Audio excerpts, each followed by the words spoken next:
Hello. We're really fortunate today to have our dear friend, my dear friend, George Mumford with us, because George has been working at a really interesting point of intersection between mindfulness, elite performance, and of course, in the context of teams, community. And so I think today we have the opportunity to really sort of take the view from the inside and see what that journey has been. So my friend, I know your story. We've been collaborating for almost a decade now.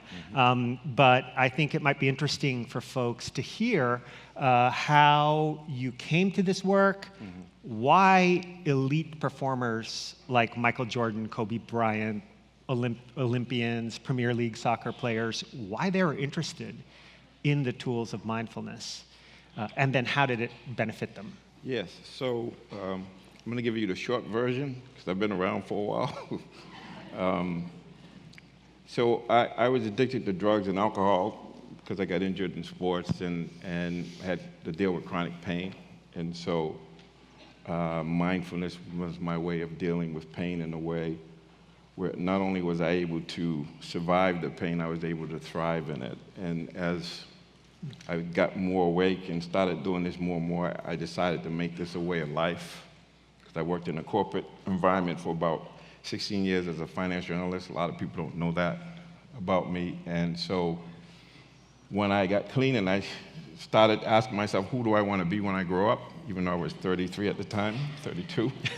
And so I got into it, and then I found myself, fast forwarding. I lived in a meditation center and studied, did a lot of retreat practice and a lot of learning. I've averaged over a book a week over the last 33 plus years.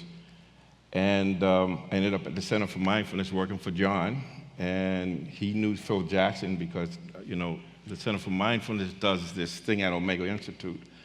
And so Phil was just coming off his third championship in a row with the Chicago Bulls, and he talked to John about bringing somebody in to help them deal with the stress of success because they had won 3 championships in a row. And a lot of people don't realize that the more successful you get, the more challenging it is because people are coming at you, and there's a lot of stress involved. And so I started working with Phil back in 1993, and the rest is history. So I worked with him with the Bulls for 5 years and then with the Lakers for 3. So in that frame, in the 7-year period, we won like 6 NBA championships. And the 1 year we didn't win was because Phil took the time out. But that's how I got into it. And so it's been real powerful. And so when I went, can you imagine me just going in and saying, okay, so let me get this straight. I'm going to go in and work with a team that already won 3 NBA championships. And I'm going to talk to them about how to deal with the stress of success. In the interim, Michael Jordan his father got murdered, and so they were in a full-blown crisis because there was no MJ. And so I went in there, and then that's when we began our relationship. And one of the things that I imparted with them, it's interesting because I captured it in my book, The Mindful Athlete: Secrets of Pure Performance, is that between stimulus and response, there's a space. And in that space, that's when we can choose in a way that enhances, that it's aligned with our values and aligned with what we say we want to be. So we actually changed that situation from a crisis to an opportunity, and the guys evolved, and then MJ came back, and then they won 3 more championships. So the whole key is that the athletes get it, because I used to be an athlete myself, and when you talk about being in the zone of being in flow and being a warrior, they can relate to that. And so they got the value of it because they've had flow experiences. And what I would say is this process of mindfulness, developing mindfulness with the other spiritual faculties like diligence and insight and steadiness of mind and trust, that when you develop that, you become flow ready. Mm-hmm. So you create space and you're able to have more flow experiences. But the paradox is, if you try to get in the flow, you won't get there. So it's like the best way to find yourself is forget yourself. That's kind of a conundrum. But that's how I got into it, and so they got the value of that right away. And there's a little practical value. So part of it is, how do you integrate the whole being? Because I relate to people, there's a masterpiece in each of us, and So all we do is chip away to get to that masterpiece, and that you have to use the whole person, the mind, body, heart, and spirit, or the soul. They have to be aligned, and so that's what we work on. So even though we do the mental training, it's really more about aligning the whole person, and then Phil and I talk about the one breath, one mind. So when we're developing individuals, we're also developing a community, as you said. So the value of this practice is so huge in the sense that it allows you to be yourself, but at the same time understand this dynamic tension between the me, as John was talking about, the I, me, and mine, and the we. And so this has been really powerful, and it's my life. This is what I've experienced coming through my recovery, but also when I go in and work with people, because I worked in situations from the Yale to jail, from locker rooms to boardrooms. And when I go in, you just really don't know what's going to happen. So you have to be the practice. You have to let the mindfulness and the wisdom speak for you. So the players know that when they make mistakes, not if, that they can let go and begin again. As we talked about beginner's mind, or this idea of not taking the previous failures into the next play. So I'll give you an example. So I work with, the big secret is people think I just work with basketball players. I work with people all over. And working with people that play baseball or softball, let's say, if they have 10 at-bats and they get 3 hits, they're successful 3 times out of 10, that's a great hitter. So that other 6 times, how do you deal with those 6 failures? And so this practice in life is the same way. How do you begin again with the same amount of enthusiasm? Because Churchill said, success is going from failure to failure without losing enthusiasm. So part of this practice of mindfulness is how do you begin again and not take those previous 6 at-bats to the current at-bat. So Yogi Berra had a good philosophy around that. He said, when they said, hey, Yogi, you're in a slump, he said, I ain't in no slump, I just ain't hitting. And so what he's saying is, all I got to do is get up and get a hit. So why take the previous 6 at-bats to bat with me? That's like having a 60-pound weight on me. Just go in and begin again. And what I know, yesterday we were talking about how there's that fine edge between anxiety and, just on the other side of it, possibility. Can you elaborate on that a little bit? Because that's something you brought in as one of these practices. Yes. So the interesting thing is, the more possibility, the more success you have, the more anxiety is there, because you got to be in a high state of arousal to get the flow. And so we have this idea that, like these NBA players or these professional players getting all this money, they don't have any anxiety. They live in anxiety. Just think about it. All you have to do is go out there and, you can have a knee injury or have a back injury and your career is over. Or you don't know when you're going to play. You don't know how you're going to play, when you're going to be replaced. So anxiety is where they live. So I call it getting comfortable with being uncomfortable. So there's comfort, there's discomfort, and we play somewhere in the middle. So they have to understand how to walk through the anxiety and not let the anxiety dictate, because the nervous system, when it sees danger, it's either fight, flee, or freeze.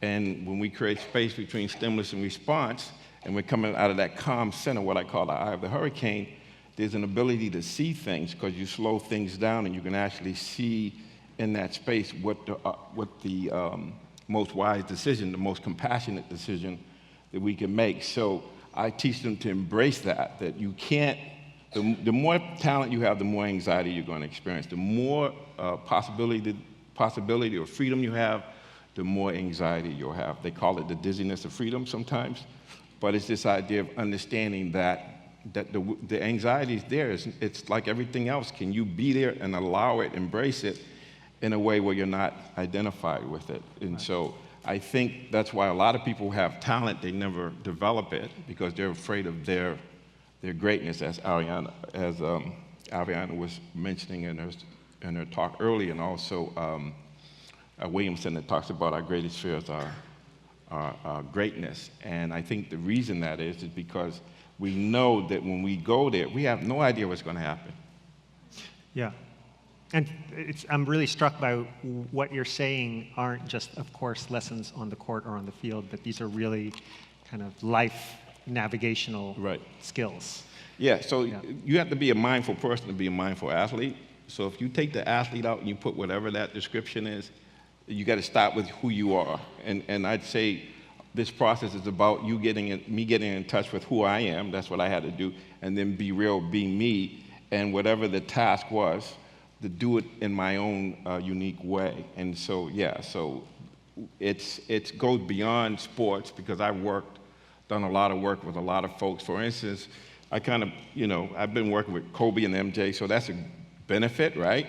But it's also pushed me in a box. Okay, so every time somebody wants to do something with me, I got a basketball in front of me. And most of my work has been with female athletes and females and with executives. And so people keep putting me in this box, and the whole idea of mindfulness is not to know you're in a box and to get out of it. Mm-hmm. So we're done, I think. and so that's why it takes a lot of faith and courage, because one of the reasons the anxiety, because there's a conflict. It's like, you notice that it's like, okay, I want you to see me, but not too much. It's like that. It's this conflict, because we know once we become who we're supposed to be, then the people who are around us, they're going to be threatened, and we don't know if they're going to be up for that. Especially if you're a little kid, and then your mom and dad might feel like, okay, can I really trust them to be who they need to be? So when we start talking about elite leadership, which I've been working a lot on leadership and developing leadership, because in sports, there's a lot about leadership, and it can be transferred over into the regular domain. And so the leadership we need, just like the leadership that the Bulls had, is to have leadership where leaders make people around them, they develop other leaders. They make people around them greater. So to be a great leader, you gotta develop leaders. And you develop them in a way by what? By giving them ownership and by encouraging them and not putting them in a box. Right. Yeah. So you see that, okay, well, they were good. We have to be able to have this vision, a possibility that, as John was talking about, that's way bigger than what we can think. And so when we can do that, now we're coming from a leadership that has more inclusion. So there's a lot of amazing women here today.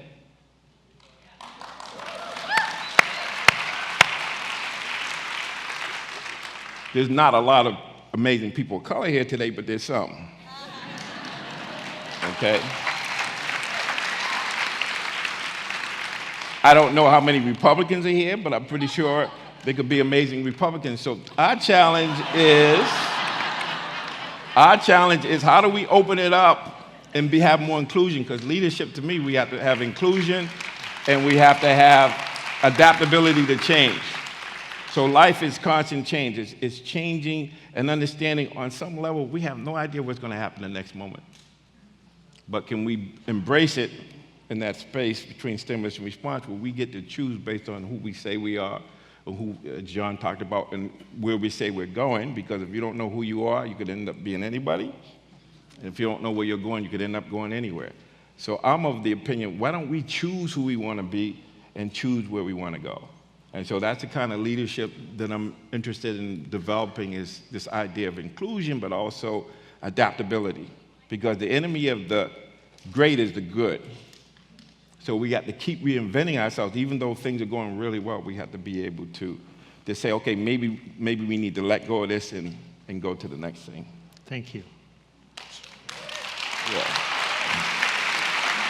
So, you want to do the practice? Yeah. Sadly, our time is pretty much up. We have a few seconds. I know we were saying we could talk like this for hours. Yeah.